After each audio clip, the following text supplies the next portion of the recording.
एक काम करो हाँ ये 3 बानी पर रहलू अच्छा आई केने से आवत रहने बरा हाँ उनकरा के घेर ले के भाई जा ठीक बा घेर लिया हां आज कोनो बहाना नहीं चले देवे के ठीक बा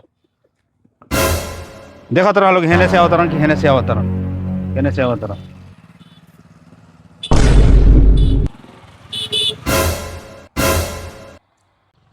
बाप रे अरे बाप रे आज हेले नहीं खे देवे के एकदम घेर लेवे के बा आवे नदी धा लिया तुरंते अरे दादा रे ए हौवे ए होते आवता आवता घेर लेला काम बाई जाम ए रुक रुक रुक रुक ये ना सर चाबी से अरे बाप रे आज कोनो बहाना ना चली आज पैसा दे के जाए के बतारा जौन कर्जा ले ले बार तौन दे के जाए के बा कोनो बहाना ना चली आज ना तो तू बुझबो तार काम बुझी ए जैसे हिले नहीं खे देवे के ना ना एकदम दम न खेले देव के भैया हम हाथ जोड़ के कहत नहीं हमरा के अब की बार चांस दे दिलो हमर ठेकेदार पैसा नहीं खे देले हमार पैसा मिल जाई नु भैया राउरा लोग के सूद समेत हम पैसा वापस कर देम भैया 1 महीना के और टाइम दे दिलो हमरा के ना ना ना ना अब की पारी सब ना चले अब की पार दे ही के जाए के बा बिना लेले जाए ना दम सब तरह के तारा हर बार तू आवत रह बहाना कर बना के जाता हर बार बहाना करता रह झोल झाल करत रह ढेर दिन झोल झाल ना चलेला कोनो उपाय नहीं खे देही के पड़ी देवे के पड़ी पैसा आज भैया हमरा के अब की बार रउरा लोग टाइम दिलो अगर अगला महीना रउरा लोग के हम पैसा नहीं खी देत इतना दिन हमरा के टाइम देनी है लोनु अगर अगला महीना हम पैसा नहीं खी देत तो हमार गाड़ी रख लेम लो कैसे कि देखी लो हमार ठेकेदार पैसा देत नहीं खे आजकल करता तो उन्हें से पैसा मिलते हम रउरा लोग के पहले पैसा देम अब की बार छोड़ दिलो भैया चलो ठीक बा लेकिन अगला महीना कहता रह देवे के तो एकरा खातिर हमरा कुछ प्रूफ बनावे के पड़ी कि कौन ठीक बा कहीं अगला महीना तू फिर बदल जा कि ना अगला महीना में देम ना भैया वीडियो बनाओ हो बना वीडियो बना लो ओए बतिया और वो बतिया बोल दो बोला कि देखिए अगर ना देम तो हमार गाड़ी ले ली लोग अगला महीना में देखी हम पैसा ले ले बानी यहाँ से अगर हम अगला महीना यहाँ के पैसा नहीं की दे तो हई गाड़ी हम यहाँ के नामे ट्रांसफर कर देम हम दे देम यहाँ के गाड़ी विश्वास हो गइल विश्वास हो गइल वीडियो बन गइल तार प्रूफ हो गइल तो अगला महीना हम दे देम छोड़ दे दी चाबी दे दी दे दो चाबी हेलो चाबी लो याद रखियो अगला महीना अगला महीना दे देम अगला महीना हमनी के फेरा होता निशन ठीक बा दे देम हम दे देम अब ठेकेदार पैसा दी तुरंत हम दे ठीक बा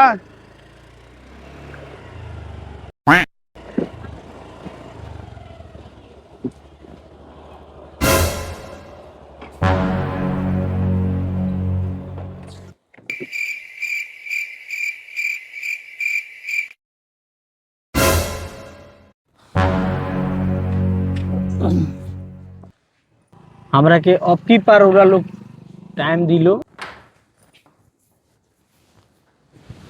का जी काय बैठल बने जी किया आय का भइल बरोरा का सोचतानी आय घर में गैस खत्म बावे रोरा नहीं के बुझात जाके गैस लेके आई घर में अभी कब तक खाना नहीं खे बनल तो का हो गइल गैस उड़ाइल बा तो कुछ दिन लकड़ी पर खाना बना लो आखिर लकड़ी धइल बाटे कौना काम करे खातिर लकड़ी पर खाना बना लो कुछ दिन के बाद हम गैस लिया देम बाप रे बाप हमरा से चूल्हा पे खाना ना बनी हम ना बनाम चूल्हा पे खाना केहू खाई या चाहे ना खाई हम नहीं जाना ना पहले तो हमार मम्मी लकड़िए पर चूल्हा पर खाना बनावत लसिया नु पहले गैस ना रहे तो काहे ना बनी तरह से हमरा से ना बनी चूल्हा पे खाना हम ना बनाम लो धुआं धक्कड़ लागी हमरा आंख लाल हो जाई हम ना बनाम चूल्हा पे खाना लोग के खाए के बा तो खाई लो ना तो हम ना बनाएम हम जाता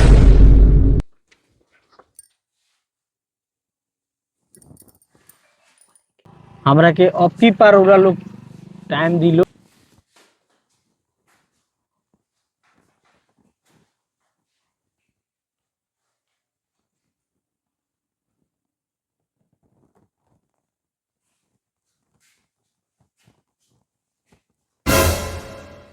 अरे साला लोनू वाला आ गइल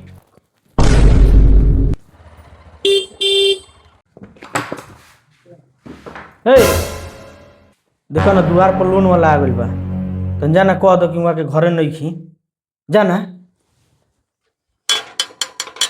कोई है जी घर में राजू कुमार जी हैं ए राजू कुमार जी आइए तो इधर जाना तन जाना हम का करी लोन उठैले बन तो भरी हम का जानता नहीं जाई रो रे हम ना जान लेनी लोन तो ये ना बुझाई अब भरे के बेरी बुझाता हम नहीं के जानत हम ना जाए अच्छा तो मैंने लोन उठा के हम खा गई नी हम अपना में खर्चा कर देनी लड़का के प्राइवेट स्कूल में एडमिशन करैनी तहरा हो लिया दी हो लिया दी सब कुछ के कैलस लिया के पैसा उ तोरे लोग में सब खर्चा कैनी हाँ कि हम उठा के खा गनी पैसा।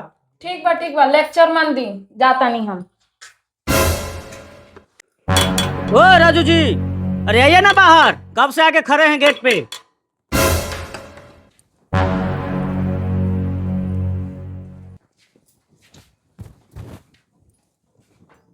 का जी बोली। अरे बाप रे,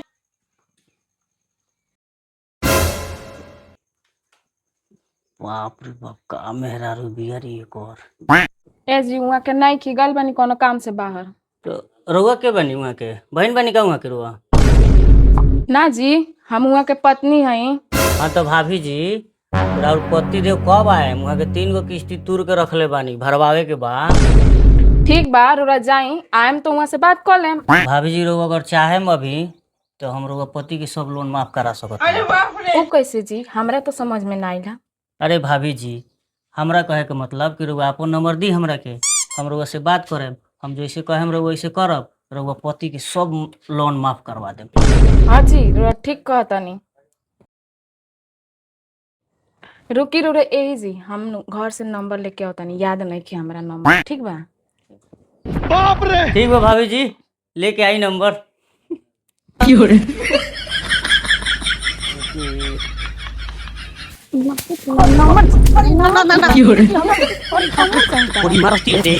आती के बेटा हमरा से नंबर मांगत का भइल बा हो? का भइल बा भणुआ आय तोरे चलते सब भइल बावे। आय उएबरा नाती के बेटा हमरा से नंबर नानू मांगित बतियाए खाती, तोरे चलते नाती के बेटा तोरे चलते भणुआ ती काहे लोन ले रहली है। आवे तो साले के अब की पर लोन लेबे आवे तो उनकर हम हिसाब करतनी एकरा बाद उनकर हम लोन भरतनी आवे तो उनकरा के चल जना त नाती के बेटा एबे तार बूझ जइए तार कौन खैर बा बागा ऐसे आज आवत तू घरे खाना खाए जोहरे दे के खिया देम ना तार मुआइए देम।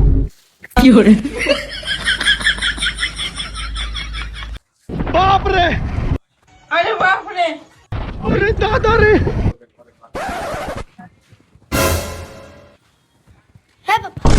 अरे काहे ना स्कूल में पैसा बच रहो का भइल बा? रोजीना लड़का के बीच में मैं उठा के मैं बेइज्जत करथई तो पढ़े का होए का ना रहो तो काहे नाम निकल स्कूल में। अरे अपना मैडम से कह दिए नु कि हम अगला महीना में सब पैसा भर देम, जितना महीना के बाकी बा सब के मिला के हम भर देम। कह दिए अगला महीना जो कह दिए अपना मैडम से। हमरा के अब की पार उरा लोग टाइम दिलो, अगर अगला महीना उरा लोग के हम पैसा नहीं खी देत तो हमार गाड़ी रख लेम लोग।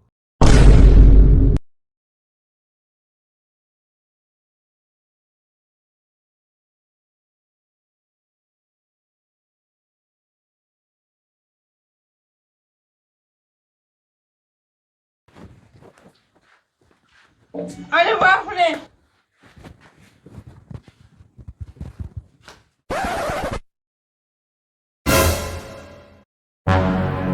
कौन बा रे? कौन बा? ओहो अब ये दिन बाकी रह गरला देखे के हैं। आज तक ले जिंदगी में कोइयो दारू के हाथ ना लगल रहनी है, आज दारू पी के आ गइल बनी। लड़का के ना फीस भरे के पैसा बा ना गैस भरवाए के पैसा बा, आय आ मुंह पिए खातिर तो पैसा आ गइल रो लगे। एकदम चुप, मुंह बंद करके रहो। बुझाइबे ना करले, आज दारू हम ना पियती तो आज फसरी लगा के मर जैती हम। हाँ जवन आदमी कबो दारू के हाथ लगैलस ना, दारू की ओर तकलस ना, आज उ दारू पियले बा काहे पियले बा जाने के कोशिश कैले हते। हाँ पूछले हते हमरा से। हाँ खाली चपड़ चपड़ चपड़ चपड़ बोले के बा।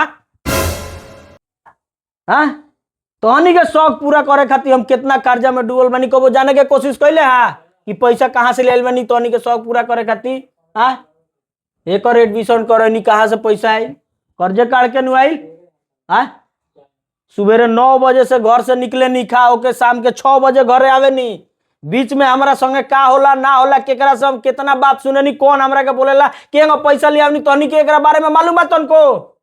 हाँ मालूम बा कि हम कहाँ से कितना पैसा लेके आवनी, केंगा पैसा ले आवनी, पैसा खातिर हमरा के का करे के पड़ेला मालूम नहीं के तोहनी के। तोहनी के बस खाली पैसा पैसा पैसा पैसा चाहिए। हाँ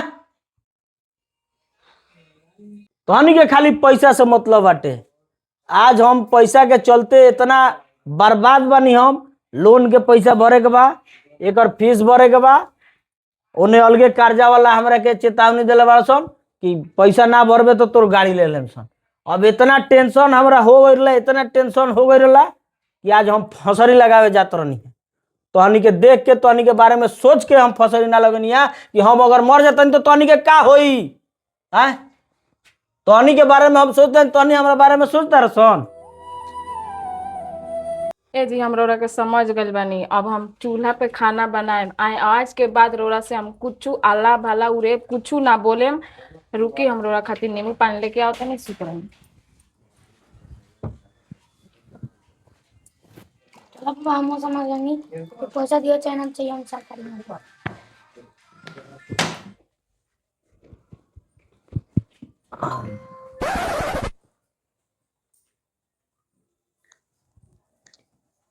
हेलो, हाँ भाई, ये तो ठीक तो काम कर गई। कौन है ये लोग? हाँ जेंगो कले होंगे तो हम अपना नहीं है। कहाँ से आते हैं? मेहरारू हमार बात माने खातिर तो यार सुधर गइल मेहरारू हमार। बाप रे ओए यार, आओ ना, आओ आओ घर में आओ। हाँ हाँ ठीक बा, आओ आओ जल्दी। ये सब क्या देखना पड़ रहा है? अच्छा है मैं अंधा हूँ। बैठो। यार जौन तू कल ह वही में अपना नहीं है। काम कर गइल भाई। हम तो सुधार ना पाइन, तू एगो ट्रिक बता देला मेहरारू सुधर गइल। शांतिवान अरे बहुत नींबू पानी ले आवे। ठीक बा, बैठा नींबू पानी पी के गई हो। ठीक बा, ठीक बा। हाँ आ गई। ए तनी इनको के लिए तो ए जी एक के गिलास बनाइए नींबू पानी। रुकी हम यहीं में से ढार के दिया तनी दोस्तों। अब भाई माने जौन ला पिया। अरे दादा रे, अरे तनियो में चीनी ना मिला देला ना। सर बड़ा तेज नाचता है, देखिए नाचता का है। ए हमरो वही में नहीं नाचता। हम दोनों आदमी के बतिया सुन लेले रहनी है। का बतियानी है दोनों आदमी? चीनी के जगह पर जहर मिलेले रहनी है। अरे सरवा तहनी के मरद में जान के चक्कर में हमार जान चल जाई। हमार बाल बच्चा के देखी रे, हमरा के हॉस्पिटल जाए सही है।